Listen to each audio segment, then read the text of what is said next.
Bonjour et bienvenue dans cette vidéo qui va traiter des performances humaines branche 40. Aujourd'hui, nous allons voir plus particulièrement les organes sensoriels, les oreilles et les organes de l'équilibre.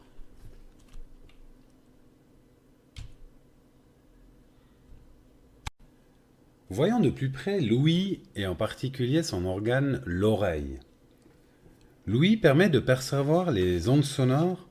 Les ondes sonores sont des changements de pression de l'air qui se répandent sphériquement autour d'une source sonore dans toutes les directions. Afin que ces ondulations puissent être perçues, elles doivent d'abord être acheminées vers les cellules sensorielles et pour ce faire, nous avons à disposition un mécanisme de transmission sonore assez complexe. L'onde sonore rentre dans l'oreille. Nous avons d'abord l'oreille externe avec le canal auditif, ensuite le tympan qui est une fine membrane, et à l'intérieur, le marteau, l'enclume et l'étrier. Ensuite, les organes de l'équilibre, avec le limaçon entre autres, qui va transformer toutes ces informations en un flux nerveux électrique. Le bruit donc traverse l'oreille externe et forme en forme de tonneau et fait vibrer le tympan. L'oreille moyenne transmet les sons aux osselets qui les amplifient.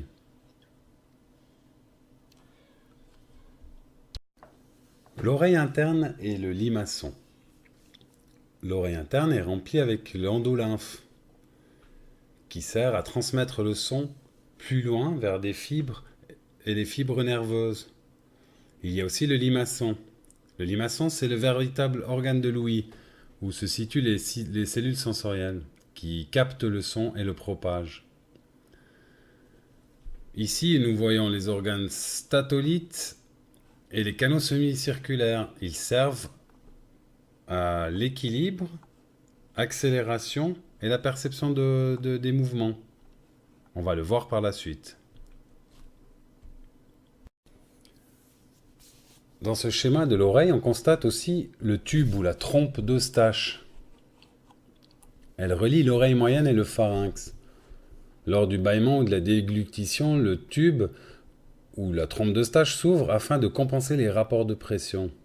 Ce système d'équilibrage de la pression est très important lors des vols, car lorsque l'on monte ou lorsque l'on descend, il faut compenser la perte ou le profit, l'accumulation de pression. Attention, en cas d'inflammation de la muqueuse, aucune compensation ne peut se faire et on peut avoir des douleurs assez intenses. Voilà ce qui se passe lorsque l'on monte ou l'on descend en hélicoptère ou en avion. L'équilibre de la pression dans l'oreille moyenne se fait de cette façon. Ici, tout est compensé. Le tympan est droit, il n'y a aucune pression. Lorsque l'on monte, la pression à l'intérieur de l'oreille est plus grande que la pression extérieure, car plus on monte, plus la pression atmosphérique diminue. Donc, l'air dehors est moins dense que l'air à l'intérieur. On a donc une surpression à l'intérieur de l'oreille. Lorsque l'on descend, c'est le contraire. On retourne dans de l'air plus dense, donc l'air extérieur va créer une pression à l'intérieur de l'oreille. Donc une pression depuis l'extérieur lors de la descente et une pression depuis l'intérieur lors de la montée. Les sinus sont des cavités que l'on trouve dans notre tête au niveau frontal, nasal et maxillaire. Il est tapissé de muqueuses et lors d'un rhume, l'équilibrage de la pression devient beaucoup plus difficile dans les sinus car ils peuvent causer des douleurs vraiment très très grandes. Il faut donc faire attention de ne pas avoir ces sinus bouchés. Voyons maintenant l'équilibre de la pression entre l'oreille moyenne et les sinus nasaux. Ici, nous avons un état normal, un état d'équilibre lors de la montée.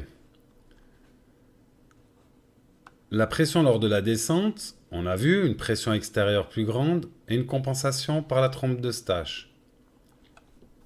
Si tout d'un coup, on aurait des bactéries qui se créent une inflammation et bouchent le tube, eh bien, l'équilibre de la pression ne peut plus se faire. Et lors de la descente, la pression extérieure devient intense, il n'y a pas de compensation, et on peut aller jusqu'à la rupture du tympan.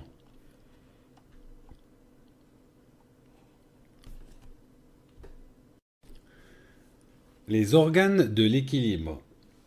Ils sont composés des éléments suivants: les canaux semi-circulaires et les organes des statolites.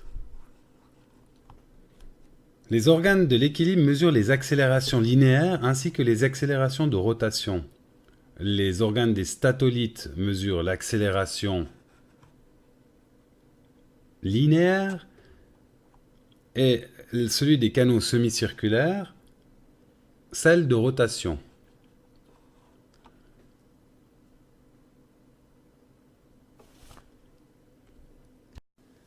Ici, nous voyons trois canaux semi-circulaires qui correspondent, d'après leur orientation, à l'axe de lacet, de tangage et de roulis. Voyons avec un exemple la fonction des canaux semi-circulaires dans un virage engagé ou graveyard spin.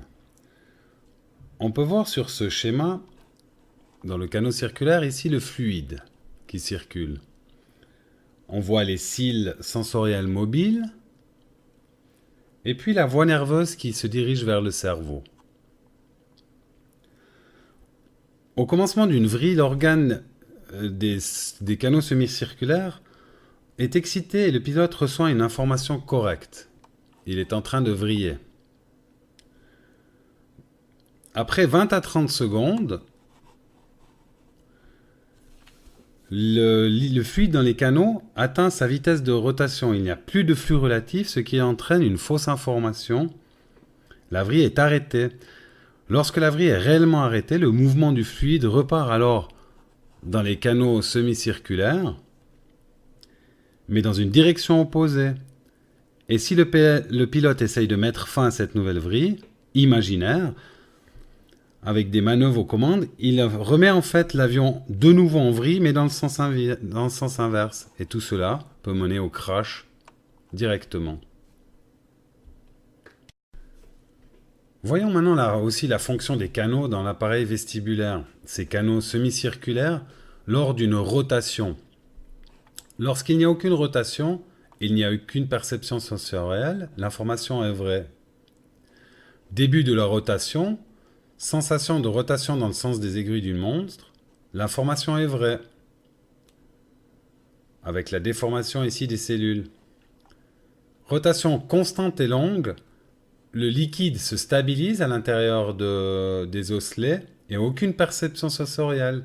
On est quand même en rotation, mais on ne sent plus rien, l'information est fausse. Lorsque l'on redresse de cette rotation, la sensation de rotation commence dans le sens contraire des aiguilles d'une montre. Les cellules se courbent dans l'autre sens. On a redressé, on vole plat, mais on a l'impression que l'on est dans la rotation inverse. L'information est donc fausse. Abordons maintenant le sens du toucher. C'est dans la peau, qui nous protège d'ailleurs du monde extérieur, qu'on a plusieurs récepteurs dont le rôle est de ressentir la pression, la texture, la température ou la douleur. Ils existent, ces récepteurs, dans les articulations et les muscles aussi. Ils fournissent des informations sur la position des articulations et la tension des muscles. Lorsque l'on pilote, le fait de se sentir compressé dans le siège ou alors la tête qui part à droite à gauche, c'est le sens du toucher, c'est ces réceptions-là que l'on a et qui nous donnent des informations au cerveau sur l'état de notre vol et comment on le ressent. Nous allons parler maintenant un bref instant sur le thème de la santé et de l'hygiène. Qu'est-ce qui nous permet de piloter? Bien sûr, c'est un examen médical récurrent. Il y a des choses et des problèmes au niveau maladie et autres qui nous empêchent de piloter. Bien sûr, l'examen par le médecin conseil, le médecin aéronautique, prévaut dans tous les cas. Si une personne est atteinte d'une hypertension sévère, plus de 160 par 95, si elle a fait un infarctus du myocarde, des transplantations cardiaques, une obésité extrême, l'épilepsie, un manque de clarté dans l'expression, des crises ou pertes de conscience, comme les crises d'épilepsie justement, des maladies du point de vue psychique, schizophrénie, dépression, troubles de la personnalité, tentative de suicide, diabète insulinodépendant, alcoolisme, addiction, problèmes de coagulation dans le sang sont vraiment des symptômes et des maladies qui empêchent le vol. On ne le répète jamais assez, un mode de vie sain est très très bénéficiaire pour le pilotage et d'ailleurs pour tout le reste de nos activités. Manger correctement, faire régulièrement du sport, une activité physique et bien dormir sont des points importants à respecter. Quels sont les facteurs de risque qui peuvent engendrer des maladies cardiovasculaires? Par exemple, le surpoids, des repas trop copieux, des prises de médicaments inadéquates, le fait de fumer, le manque de mouvement, le stress, tout ça contribue à pouvoir avoir des facteurs de risque concernant des maladies cardiovasculaires. Voilà une petite checklist intéressante pour nous montrer, nous confirmer que l'on est safe pour voler. I'm safe en anglais. Illness pour maladie, est-ce que j'ai des symptômes d'une maladie quelconque?